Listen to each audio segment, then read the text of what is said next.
راولپنڈی اسلام آباد میں رات گئے بادل برس پڑے، موسلادھار بارش سے جھل تھل ایک ہو گیا۔ مردان، سواپی، ہنگو، نوشیرہ میں بھی تیز ہواؤں کے ساتھ بارش۔ بنیر میں موسلادھار بارش کے بعد ندی نالوں میں طغیانی۔ ایبٹ آباد، ماہسیرا اور ہری پور میں بھی بادل ٹوٹ کر برسے۔ میرپور، آزاد کشمیر اور بھمبر میں بھی وقفے وقفے سے بارش کا سلسلہ جاری۔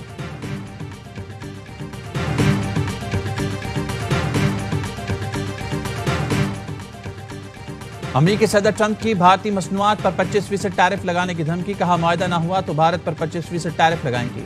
بھارت سے تجارتی معاہدہ ابھی طے نہیں پایا، بھارت کو 20 سے 25% تک ٹیرف کی شرح کا سامنا کرنا پڑ سکتا ہے۔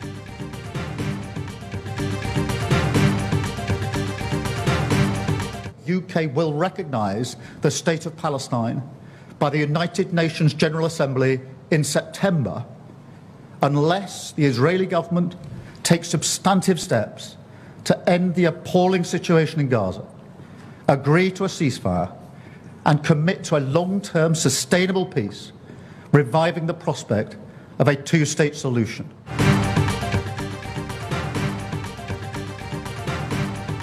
برطانوی وزیراعظم نے فلسطینی ریاست کو تسلیم کرنے کا مشروط اعلان کر دیا۔ غزہ صورتحال پر اسرائیل کو وارننگ۔ برطانوی وزیراعظم نے کہا اسرائیل نے غزہ پر مظالم بند نہ کیے تو فلسطین کو ریاست تسلیم کر لیں گے۔ ہم یہ کام ستمبر میں جنرل اسمبلی اجلاس سے پہلے کر لیں گے۔ کیئر سٹارمر نے نیتن کی حکومت پر زور دیا کہ وہ جنگ بندی کرے، قحط ختم اور امداد بحال کرے، ورنہ سخت فیصلے ہوں گے۔ دو ریاستی حل کو ممکن بنایا جائے۔ امریکی صدر ٹرمپ کا ردعمل، کہا برطانوی وزیراعظم سے فلسطینی ریاست پر کوئی بات نہیں، ہم نے فلسطین کو تسلیم کرنے سے متعلق بات نہیں کی۔ فلسطینی ریاست کو تسلیم کرنا دراصل حماس کو انعام دینا ہے۔ پاکستان، سعودی عرب، فرانس فلسطین کے دو ریاستی حل پر متفق۔ فرانس سعودی عرب کی بلائی گئی کانفرنس سے امریکہ کا بائیکاٹ۔ کانفرنس کا مسودہ جاری، غزہ میں جنگ بندی کے معاہدے اور تمام یرغمالیوں کی غیر مشروط رہائی کا مطالبہ۔ دستاویز میں کہا گیا غزہ میں بلا رکاوٹ امداد کی فراہمی یقینی بنائی جائے۔ سعودی وزیر خارجہ نے کہا فلسطین کی آزاد ریاست کے قیام کے بغیر اسرائیل کو تسلیم کرنے کا سوال ہی پیدا نہیں ہوتا۔ ترجمان امریکی محکمہ خارجہ کی اقوام متحدہ کی فلسطین سے متعلق کانفرنس پر تنقید۔ اقوام متحدہ کی کانفرنس کو امن کی کوششوں پر تماچا قرار دے دیا۔ ٹیمی بروس کہتی ہیں یو این کانفرنس فرانس کا فیصلہ حماس کی حمایت کا مترادف ہے۔ امریکہ اقوام متحدہ کی فلسطین پر کانفرنس میں شرکت نہیں کرے گا۔ ہماری توجہ غزہ پر پرتشدد ماحول ختم کرنے پر ہے۔ صدر ٹرمپ غزہ کے لوگوں کی تکلیف دور کرنا چاہتے ہیں۔ ٹرمپ کو غزہ میں انسانی جانوں کے ضیاع اور بحران پر تشویش ہے۔ امدادی ٹرک غزہ میں داخل ہونا شروع ہو گئے ہیں۔ اسرائیل کی جانب سے فلسطینیوں کی نسل کشی، غزہ میں قحط کا بدترین خدشہ حقیقت بن چکا۔ صورتحال یہ رہی تو ستمبر تک 5 لاکھ سے زائد افراد شدید بھوک کا شکار ہو جائیں گے۔ ورلڈ فوڈ پروگرام کا کہنا ہے ایسا منظر آخری بار 20ویں صدی میں ایتھوپیا اور نائجیریا میں دیکھا گیا تھا۔ دنیا کو فوری جاگنا ہوگا۔ 147 فلسطینی بھوک سے شہید ہو چکے، جن میں 88 بچے ہیں۔ غزہ پر اسرائیل کے تازہ حملوں میں مزید 81 فلسطینی شہید، 32 امداد کے متلاشی شامل۔ پاکستان کا فلسطین کے لیے فوری امدادی پیکج کا اعلان۔ وزیراعظم کی ہدایت پر فلسطین کے لیے امدادی پروازیں آئندہ 2 روز میں روانہ ہوں گی۔ انڈیا میں 100 ٹن پر مشتمل 2 کارگو طیاروں کے ذریعے امداد بھجوائے گا۔ قاسم اور سلیمان پاکستان نہیں آئیں گے، بانی پیچائی نے اپنے بیٹوں کو پاکستان آنے سے روک دیا۔ بانی کے بیٹے پاکستان آئیں گے، نہ کسی احتجاجی تحریک کی قیادت کریں گے۔ گزشتہ کچھ دنوں سے خبریں آ رہی تھیں کہ بانی پیچائی کے بیٹے قاسم اور سلیمان پاکستان آئیں گے اور والد کی رہائی کے لیے تحریک کی قیادت کریں گے۔ خواجہ آصف نے ردعمل میں کہا بہت سے ڈراموں میں سے یہ بھی ایک ڈرامہ تھا، مقصد والد اور اولاد کی ملاقات نہیں، سیاسی منافع تھا۔ بانی کی کوئی بھی تحریک بغیر سیاسی یا مالی منافع کے نہیں ہوتی۔ قربانیوں کے لیے اولاد بھی دوسروں کی اور مال بھی دوسروں کا۔ تاریخ میں اس سے بڑی نوسربازی شاید ہی کس نے کی ہو۔ بھارت کا فالس فلیگ آپریشن، مقبوضہ کشمیر میں مبینہ مقابلے میں ہلاک دہشت گردوں سے متعلق بھارت کا مضحکہ خیز دعویٰ۔ بھارتی وزیر داخلہ نے کہا ہمارے پاس ثبوت ہیں، حملہ آوروں سے پاکستانی چاکلیٹ ملے ہیں۔ بھارتی وزیر داخلہ نے مرنے والوں کا تعلق پہلگام واقعے سے بھی جوڑ دیا۔ امت شاہ نے حملہ آوروں سے پاکستانی ووٹر آئی ڈی ملنے کا جھوٹ بھی بولا۔ انہیں کوئی بتائے پاکستان میں ووٹر آئی ڈی نہیں، شناختی کارڈ ہوتے ہیں۔ اب بات کبوتروں، پتنگوں، غباروں اور F-16 نسوار سے چاکلیٹ تک پہنچ چکی ہے۔ ٹرمپ نے کہا سرنڈر، مودی نے آدھے گھنٹے میں ہتھیار ڈال دیے۔ مودی میں ہمت ہے تو ٹرمپ کو جھوٹا کہہ کر دکھائے۔ لوک سبھا میں راہل گاندھی کا مودی کو چیلنج، کہا دنیا میں ایک بھی ملک نہیں جس نے پاکستان کی مذمت کی ہو۔ آج چین پاکستان کے ساتھ کھڑا ہے۔ بھارتی وزیر دفاع کو چین سے ڈر لگتا ہے۔ مودی حکومت میری بات مانتی تو 5 طیاروں سے ہاتھ نہ دھونا پڑتے۔